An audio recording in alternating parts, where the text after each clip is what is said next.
It's about the greatest guy I ever knew, my dad, the butcher, John Bickelmeyer. My dad was a butcher in Kansas City, Kansas. He had an 8th grade education. He was not well educated, I guess you could say, but he was the smartest man I ever knew. And he was my go-to guy for advice and wisdom and inspiration. And that's why the book's called Lunchmeat Life Lessons. It's kind of funny. In my family, I was number 9 of 10 children. When we'd say our prayers, it would be, God bless Joan, Judy, Johnny, Jimmy, Joey, Jerry, Jeannie, Jane, Mary, and Barbara. And for our family, my dad was the person you'd go to and sit around the butcher block whenever you needed to get a dose of inspiration or some food for thought and something that would get you back on track maybe when you were a little down. And the title came from my niece Amanda. She always would say, I'm down in the dumps, I got to go see Grandpa and get some Lunchmeat Life Lessons. So when he passed away, I was not sure how I could keep his legacy alive, his memory of giving that little bit of extra something to make people feel like they could tackle whatever it was that they had in front of them. And so I ended up writing the book mainly for my 2 children, Chase and Nick, because being number 9 of 10, they would never know their grandpa the way the other grandchildren did. So I really wrote the book for them, and the rest, as they say, is kind of history.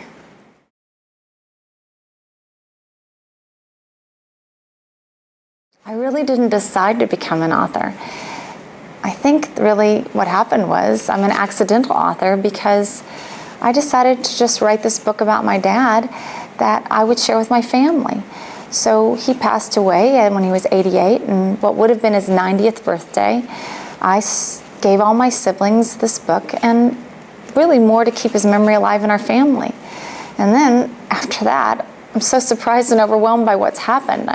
We started getting more and more requests and more requests, and the next thing you know, I published it in a real live book version, and now we're in 8th printing. We just published in Korea. I wrote it and I can't even read it, and it's taken on a life of its own. We just released the audiobook. We have a hardcover edition that I'm particularly proud of. The back has just a shot of my dad.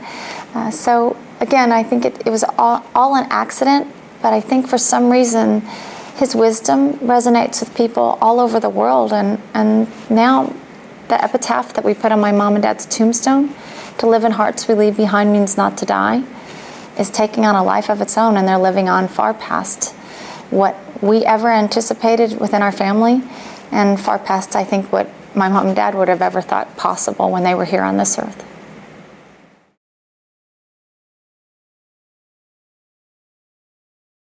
The life isn't all that complicated, really.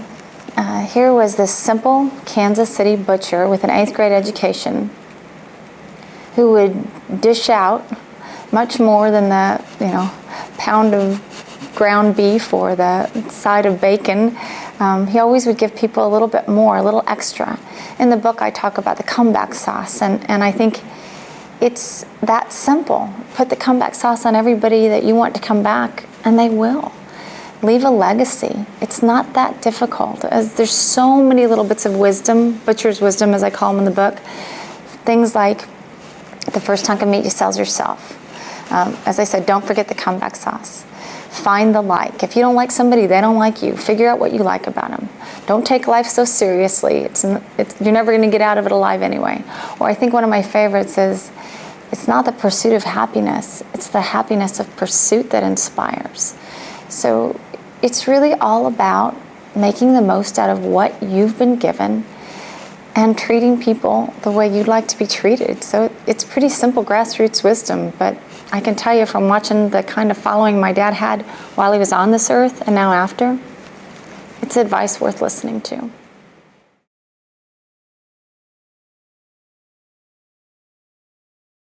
I think the way I best describe it when I talk to my friends about it is, it's not where I've taken the book, it's where the book's taken me.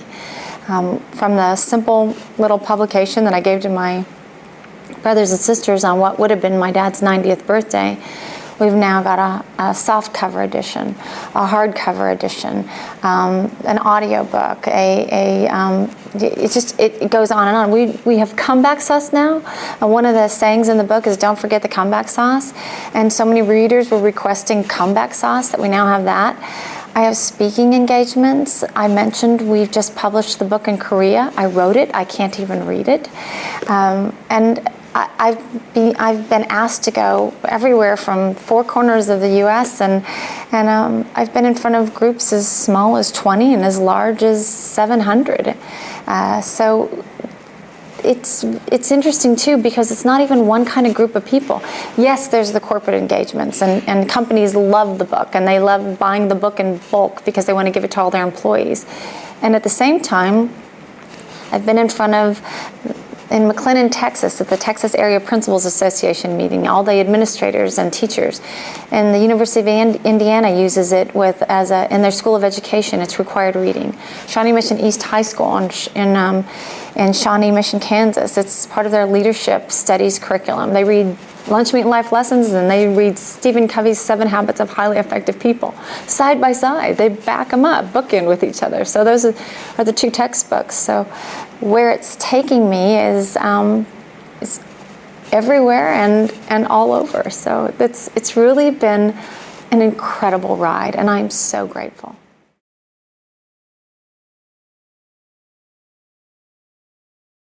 The people who fall in love with my dad who never met him when he was on Earth. It's what's incredible for me are the emails I get and the voicemails I get from so many favorites. But I love the story so much of.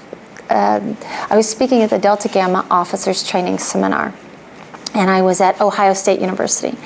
And after I was finished, I was telling the story about how my dad would always say, "Mary T, I'm so proud of you, just as I am all my children."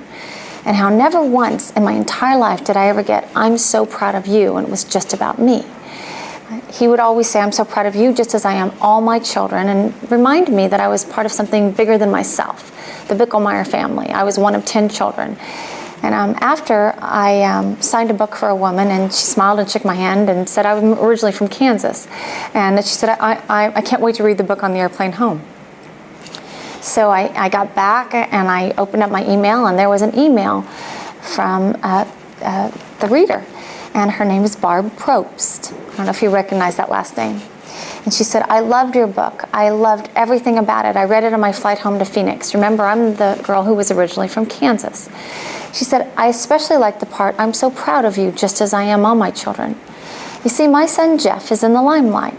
And whenever someone says to me, 'You must be so proud of Jeff,' I always feel a little bit funny because I have 2 other boys, and I'm equally proud of my other 2 sons. And now, thanks to your dad, I'm going to say, yes, I am so proud of Jeff, just as I am all my boys." And it was so funny. I thought, well, I wonder who her son Jeff is. And then she put at the end, "Oh, by the way, Jeff is the host of Survivor." A couple of weeks later, I turn on the television, and there's the Emmy Awards. And there is the Reality Host of the Year award given out to Jeff Probst, the host of Survivor. And they scan the crowd, and there's Barb, my new friend from the Officers Training Seminar. And I text her right away and say, "Barb, you must be so proud of Jeff." She replies later, "Yes, I'm at the People Magazine Awards, post-Emmy Awards party, and I'm using your dad's quote right and left.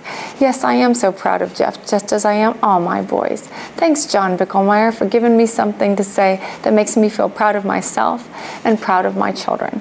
And that's the kind of thing that there's story after story of people that will read the book, type something and share something with me on how it touched them, how they applied the wisdom, and how they helped keep my dad's memory alive.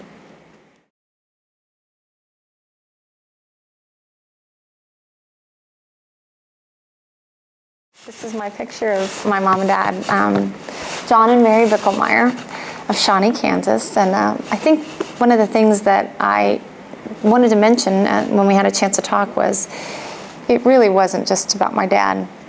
You know, they say behind every good man is a good woman, and my mom was much more introverted about sharing her wisdom and advice, but I could have easily written a book about her called Laundry and Life Lessons.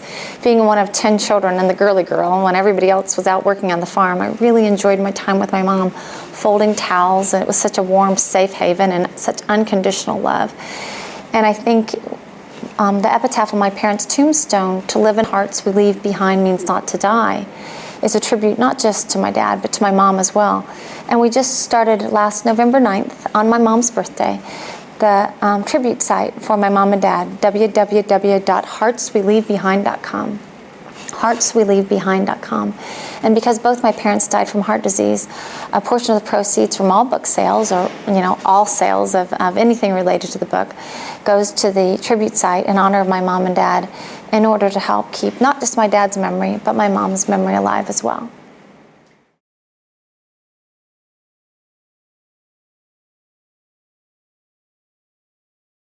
We are now in the 8th printing, and we just, as I love to go down kind of the history of it, we started out with a small little edition that I gave to my family that we then had translated or turned into a softcover edition.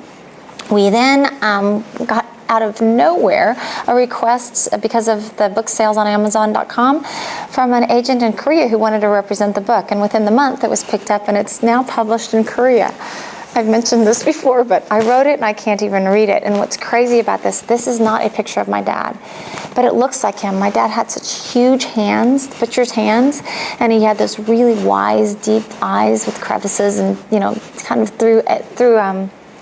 through his many years, you could see how wise he was on his face. And this is not my dad, but it looks so much like him. When I got the book and signed for it at the post office, I burst into tears as I could not believe what an incredible job they did capturing the essence of my dad's wisdom. So again, it's the paperback version, the Korean version, if you read Korean, and then we have the audiobook, which is a 3-disc audiobook. It has 3-disc audiobook, and it actually is it's fun because there's an introduction by one of Dan Bolin, the chairman of the Bank of Prairie Village, who actually has purchased over 600 books and has given it to many of his customers. And it also has the closing. It has some music by my niece Laura Wetzel. It's an incredible journey. So and I read it. So that's the audiobook. And then also we just have, I think this is my favorite now. I'm one of those people, whenever I get a book and I love it so much, I really want it in the hardcover for my library. We just published the hardcover edition. Again, so many readers wanted it as a gift book. So here it is, hardcover edition. The front cover is a little different, but it supports everything else. And then on the back is the picture of my father. And what I love about it is if you take it off, this is my favorite part, and just put it on your shelf, your library shelf. There it is, Lunchmeat Life Lessons, and the back of it just says Butcher's Wisdom. So I think this might be my very favorite, because I'm actually still can't believe I'm an author to begin with. So this whole part of this, I've got a book and it's hardcover and you can put it in your library. It's awesome. So anyway, it's a great book and I'm so proud of it. Oh, one more thing, I forgot. We have comeback sauce too. We were getting so many requests from readers to have comeback sauce that they could put on their desk as a reminder to put the comeback sauce on everybody that they came in contact with, or up by their cash register or wherever, place of business.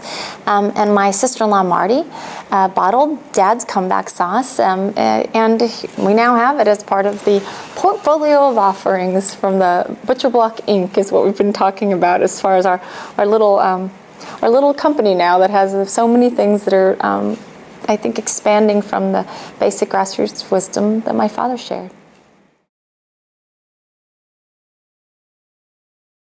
If readers would like to buy the book, they can go to www.lunchmeatandlifelessons.com. I guess you don't really have to put www on it anymore, so let's start over. Mary, how can readers find your book and purchase it? If readers would like to buy the book, they can go to lunchmeatandlifelessons.com, and that's just an A-N-D, lunchmeatandlifelessons.com.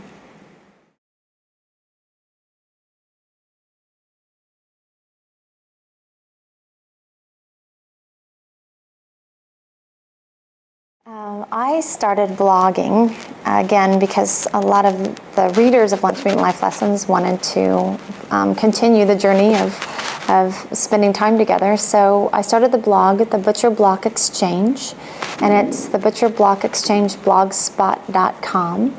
And I think the essence of it is we share food for thought and inspiration. Sometimes readers will add something whenever I'm inspired by something I see, not just things that my father taught me, but anything I see in this day and age. The whole point of the blog was to continue that legacy of sharing things that were positive and inspiring, and maybe taking away from all of the reality things that are so high drama and not so positive. So if you want a place to go to really get some food for thought and inspiration, it's the Butcher Block Exchange blogspot.com. And we're also on Twitter now. And we have LinkedIn page and a Facebook page, the Butcher Block Exchange Facebook. And I think that's where we probably get the most hits of all, is on the Facebook page. It amazes me how people love to come in and just pop in and share something, or read something that might inspire them.